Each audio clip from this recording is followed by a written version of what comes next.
오늘은 부활 주일입니다. 우리 주 예수님께서 무덤에서 부활하신 날을 기념하며 지금 우리 삼천리 곳곳 방방 곳곳에서 하나님께 예배를 드리고 있습니다. 오늘은 또 부활절 칸탄타로 하나님께 영광을 돌리기도 하고 있습니다. 오늘 이 시간에 또 우리 예배 중에 성찬 예식이 있어서 말씀을 짧게 전하도록 하겠습니다. 동자승들이 생활하는 절 그 옆에 교회가 있었습니다. 그런데 이 교회에서 항상 찬송가를 틀어놨기 때문에 이 동자승들의 입에서도 찬송가 소리가 흘러나왔습니다.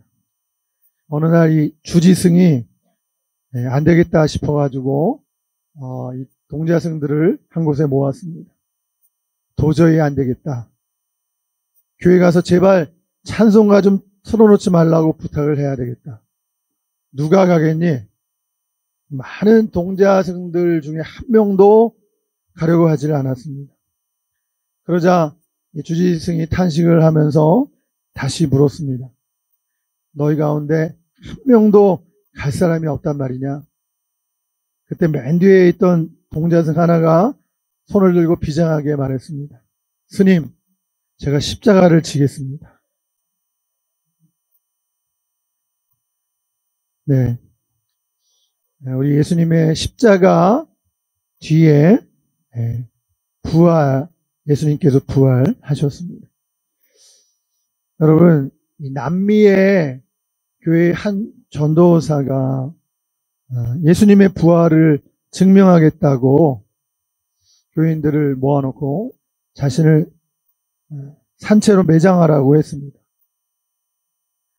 모두가 말렸는데 그 전사님 너무 완강해서 말릴 수가 없었습니다.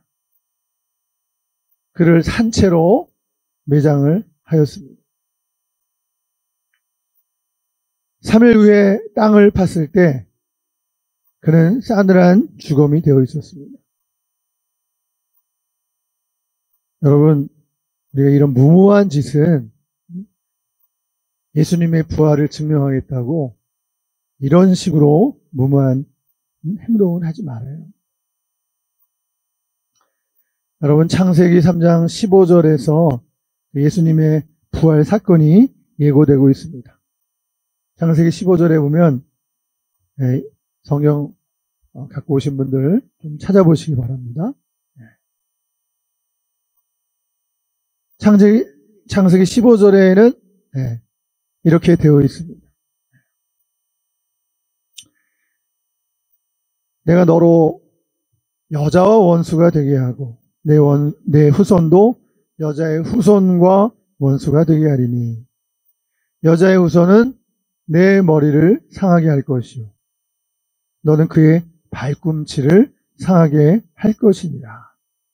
이렇게 말씀하고 있는데요. 바로 예수님께서 여자의 후손으로 오실 것을 예언하고 있고 그 여자의 후손은 내 머리를 상하게 할 것이고 너는 그의 발꿈치를 상하게 할 것이니라. 이렇게 말씀해 주고 있죠. 고난주간을 맞이해서 우리가 예수님의 그 십자가의 순환 과정을 한 주간 동안 묵상을 했는데요. 예수님께서 이제 로마 병정에게 팔리우기 바로 직전에 제자들에게 하신 말씀이 있습니다. 성경은 이렇게 증언하고 있습니다. 이제는 너희의 때요 어둠의 권세로다. 예수님께서 이제 로마 군인에 붙잡혀서 십자가의 형벌을 받는 바로 그 과정을 예수님께서 이제 말씀하시는 거예요. 잡혀가실 그때 예수님이 말씀하시기를 이제는 너희의 때요 어둠의 권세로다. 이렇게 말씀하셨습니다. 여러분, 그러나 예수님은 승리하십니다. 부활하셔서 원수 마귀의 머리를 깨트리시는 것입니다. 할렐루야. 예수님의 십자가 죽음 앞에서 로마 군인들은 내가 유대인의 왕이면 너를 구원하라. 그렇게 예수님을 조롱했습니다. 예수님의 좌우편의 강도들도 십자가 처형을 받았는데 왼편의 강도가 말하기를 내가 메시아거든 너와 우리를 구원하라 이렇게 말했습니다. 저가 남은 구원하였으나 자기는 구원하지 못한다고 사람들은 예수님을 조롱했습니다. 여러분, 예수님께서 십자가에 매달리신 제60부터 제90까지 지금 시간으로 말하면 정오 12시부터 3시까지를 말하는데 예수님께서 실제 못 박히신 것이 9시이기 때문에 오전 9시부터 오후 3시까지 총 6시간 동안 예수님께서 십자가에 매달리신 것입니다. 성경은 말하기를 해가 빛을 잃고 온 땅에 어둠이 임하였다고 말하고 있습니다. 예수님의 그 십자가 사건, 그 십자가 처형이 이루어지는 바로 그 시간에 해가 빛을 잃고 온 땅에 어둠이 임하였다고 누가복음 23장 44절에 기록되어 있는데요. 여러분, 또 당시 유명한 요세푸스가 바로 이렇게 기록을 했습니다. 예수님이 십자가에 못 박히실 때 성경의 증언대로 지진이 일어나고 어두움이 임했다라고 그렇게 요세푸스 역사가는 기록해 주고 있는 것입니다. 여러분, 이 예수님의 십자가의 처형을 우리가 눈앞에 두면서 왜 예수님께서 십자가를 지셔야 하셨는가? 이 문제가 중요합니다. 예수님이 왜 십자가를 지셔야 했을까요? 이것을 향해서 한편에서는 예수님이 십자가에 달려 죽으신 것을 실패자다라고 말하는 사람이 있습니다. 이단에서 그렇게 말하기도 하고 또 그리스도 안에 있지 않은 사람들, 이방인들이 그렇게 말하기도 합니다. 여러분, 예수님의 십자가의 죽음은 실패입니까? 성공입니까? 물론 우리는 그리스도 예수 안에 있는 우리 기독교인들은 예수님의 십자가의 사건이 얼마나 정말 귀중한 사건인지 모릅니다. 여러분, 예수님의 십자가의 사건이 왜 중요합니까? 여러분, 오늘 우리가 부활절을 맞이하고 있는데 죽음이 없이는, 예수님의 죽음이 없이는 부활을 경험할 수가 없는 것입니다. 여러분, 부활은 말 그대로 죽어야 성립하는 것입니다. 그래서 예수님은 실제로 죽으셨고 숨을 거두셨고 그리고 부활하신 것입니다. 예수님이 십자가에 달려 죽으실 때 여러분, 하나님께서는 예수님이 십자가에서 목숨이 끊어질 때까지 어떻게 하셨을까요? 예수님이 죽으실 때까지 그대로 두셨습니다. 왜 그러는 것입니까? 예수님이 죽으셔야 인류를 구원하실 수 있기 때문입니다. 여러분, 물론 하나님께서 십자가 없이도 마음 먹으시면 인류를 구원하실 수도 있으실 겁니다. 전능하신 하나님이시므로 하나님 마음대로 하셔도 인류를 구원할 수 있을 것입니다. 여러분, 그러나 하나님은 하나님이 만드신 법을 지키셨어요. 하나님은 하나님이 만드신 법에 스스로 매이셨던 것입니다. 성경에는 죄의 값은 사망, 곧 죽음이라고 말씀하고 있습니다. 죄의 값은 생명을 치르는 것이에요. 죽음을 통해서만이 죄사함을 얻을 수 있다는 이런 하나님이 만드신 이 법대로 죄의 값은 사망이고 곧 죽음이라고 하는 이 법을 하나님께서 만드신 법을 스스로 지키신 것이에요.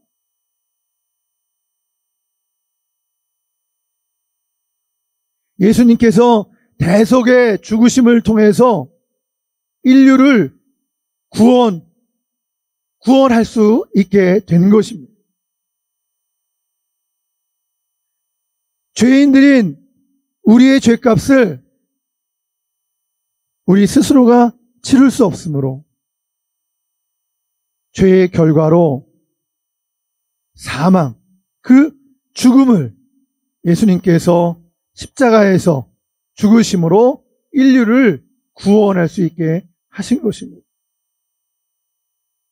그래서 하나님께서는 우리 대신에 우리 죄 때문에 예수님을 십자가에 못 박아 죽도록 내버려 두신 것입니다.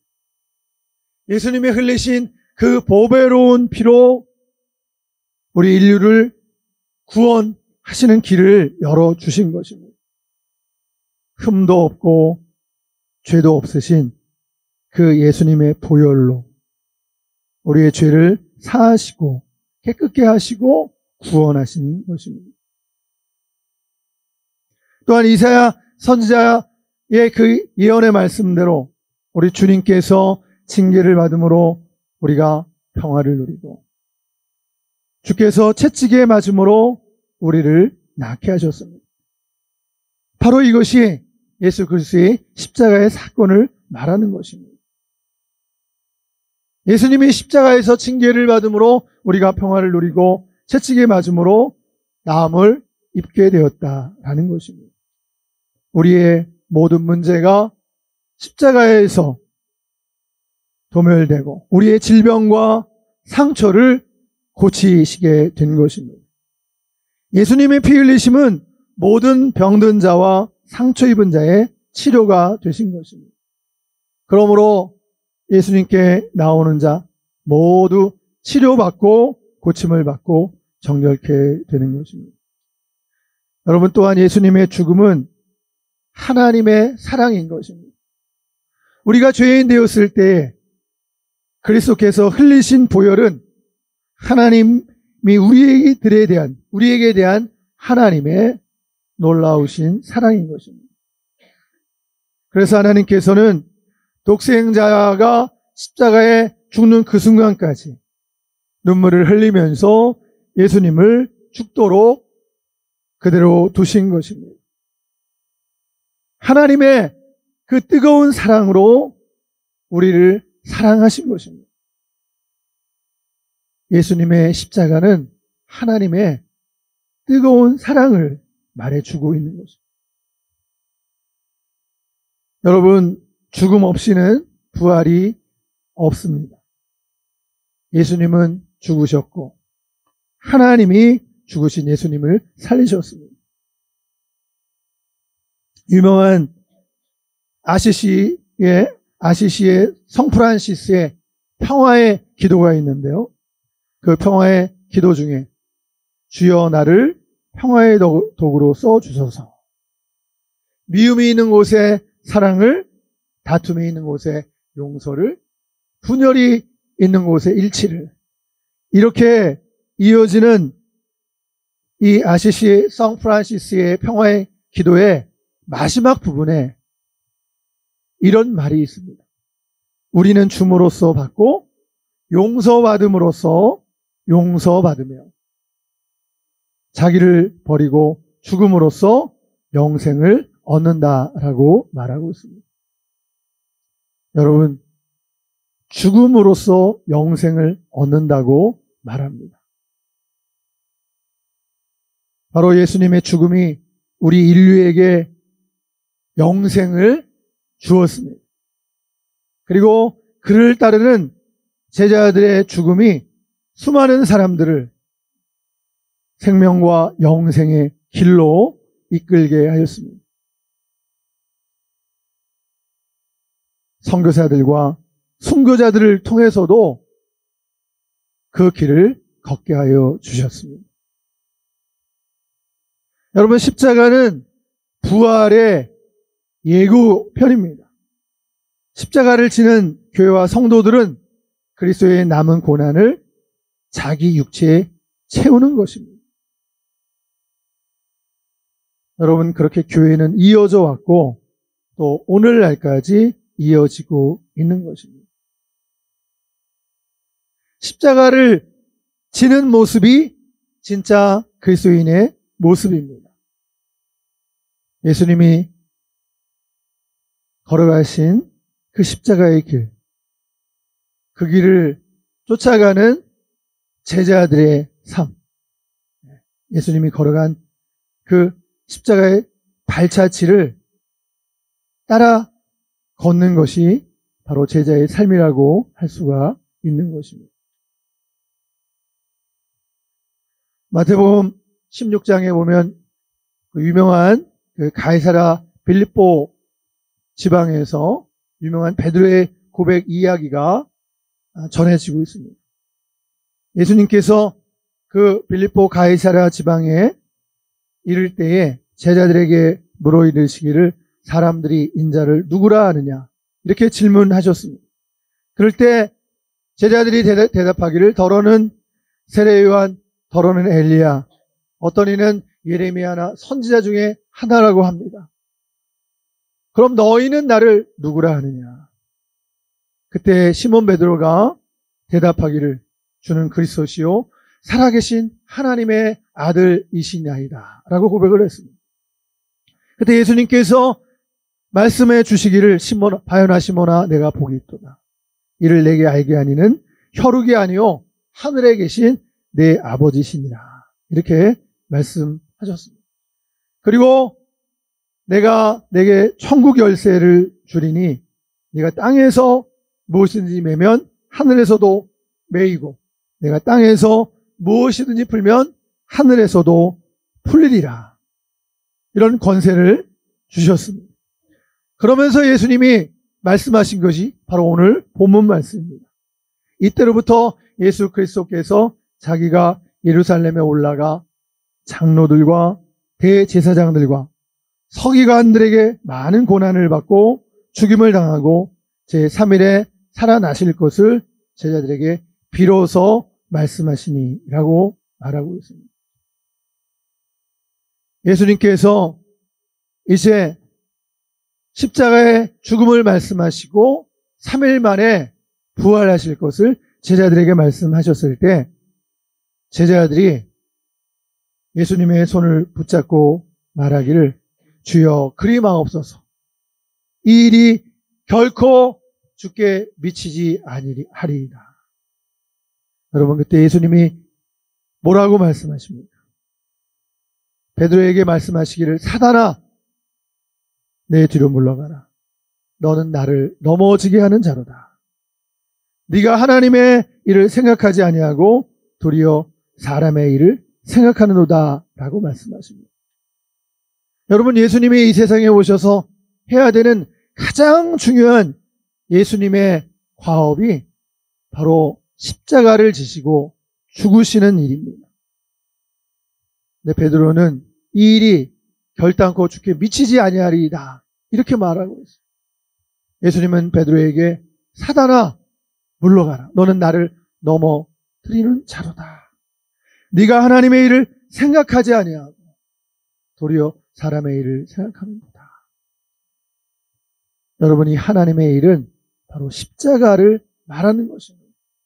예수님께서 십자가를 지시는 일이 바로 하나님의 일인 것입니다. 그러면서 예수님께서 제자들에게 말씀하시기를 누구든지 나를 따라오거든 자기를 부인하고 날마다 자기 십자가를 지고 나를 좇을 것입니다. 제자들을 향해서 예수님을 따르고자 하는 제자들을 향해서 날마다 자기 십자가를 지고 예수님을 쫓아야 함을 말씀해 주고 있습니다. 누구든지 제 목숨을 구원하고자 하면 잃을 것이요 누구든지 나를 위하여 제 목숨을 버리면 찾으리라. 예수님께서 이렇게 말씀해 주고 있습니다. 여러분, 진정한 부활의 증거는 십자가를 지는 우리입니다. 부활을 체험한 사람들, 부활을 체험한 그리스도인의 진정한 모습은 십자가의 삶을 걸어가는 것입니다. 예수님이 걸으셨던 것처럼, 예수님이 그리하셨던 것처럼 십자가를 지고, 자기 몫의 태인 십자가를 지고 예수님을 바라보고 그 길을 쫓아가는 것이 진정한 부활을 경험한 그리스도인의 증거라고 말씀드릴 수가 있습니다.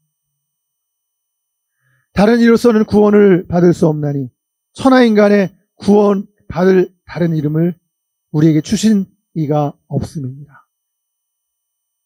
여러분, 이 말씀은 사도행전 4장 12절의 유명한 말씀입니다. 오직 예수님을 통해서만이 구원을 얻을 수 있다는 사도행전 4장 12절의 말씀인데요. 이 말씀은 바로 기독교의 배타성을 대표하는 말이기도 합니다. 여러분, 그런데 기독교의 배타성이라고 하는 그 뜻은 바로 예수 그리스도의 십자가가 있기 때문인 것입니다.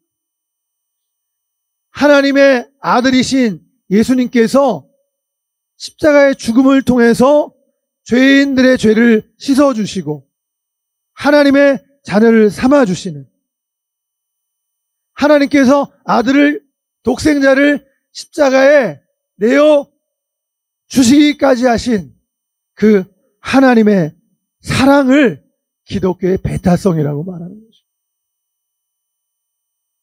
그 예수 그리스도의 십자가가 바로 우리들을, 죄인들을 살린다는 말씀입니다.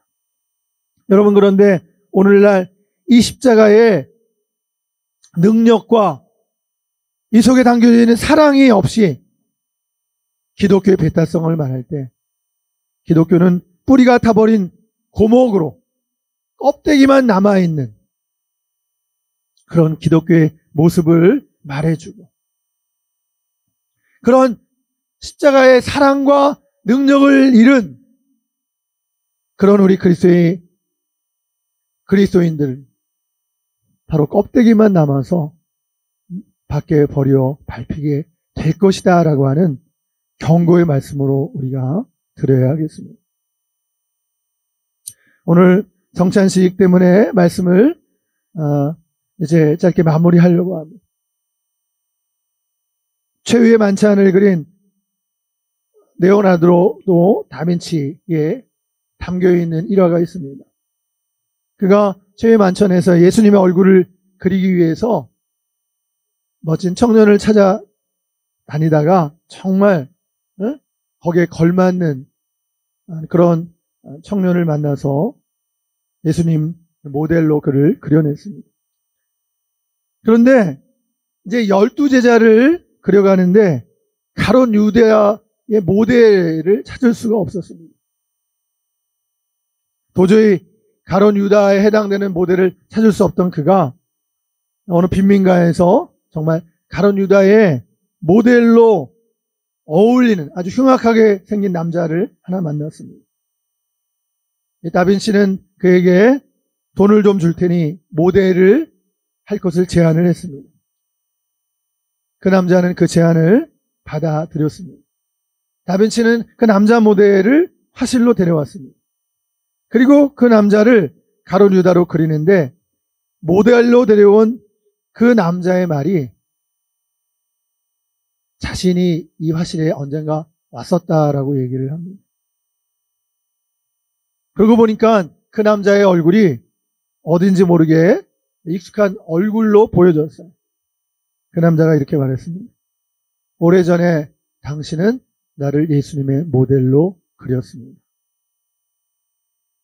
수년 전에 독실한 신자로 살던 그 청년이 예수님의 얼굴로 그려질 만큼 훌륭했던 그 청년의 얼굴이 이제는 타락해서 술저정뱅이가 되고 불황아가 되어 그런 타락한 삶을 사는 동안 가장 악독한 가룟 유다의 모델이 될 만큼 추악해진 얼굴로 변해버린 것입니다. 사랑하는 성도 여러분, 우리 안에, 내 안에 예수님의 모습이 있습니까? 나를 통해 예수님의 모습을 보고 하나님께서 영광을 받으십니까? 부활의 흔적인 십자가를 지고 그 섬김과 사랑의 모습으로 부활의 증인된 삶을 살아가고 있습니다.